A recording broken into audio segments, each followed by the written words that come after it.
Today, we shall reflect on the life of St Anselm. Born in Aosta in the Italian Alps, St Anselm came from the noble Lombard family.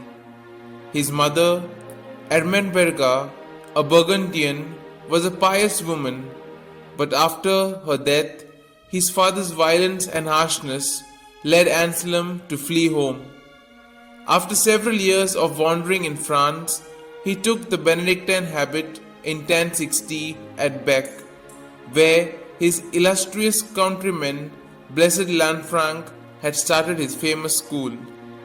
Soon, outstanding for his learning, within a span of 3 years, he was made prior, and after another 15 years, despite his reluctance, he was made the abbot.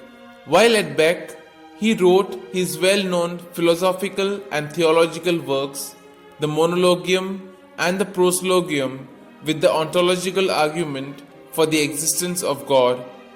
As abbot, Anselm had to cross over to England from time to time in connection with his abbey's English properties.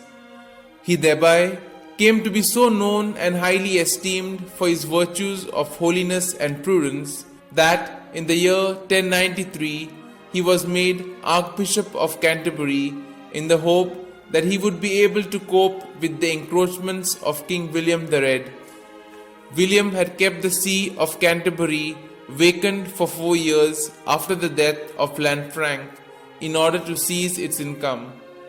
Anselm's insistence on reforming the church and maintaining her rights saw him now banished to the continent by the king.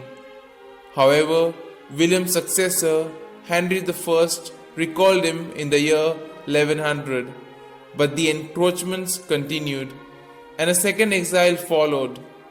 Reconciliation was not effected until 1107, when the king relinquished his claim to investing bishops and abbots, though the latter was permitted by the Pope to take an oath of allegiance in the light of their temporal possessions. 2 years later, Anselm died at Canterbury on the 21st of April 1109. Gentle and self-effacing by nature, St. Anselm was unyielding on matters of principle. A man of fearless zeal, he strongly denounced the slave trade and staunchly defended the filioque, a doctrine that indicated matter of faculty that the Holy Spirit proceeded from the Father and the Son. Many important writings of this noble prelate, who was considered the greatest intellect of his age and pattern for all theologians, were composed during his 2 banishments.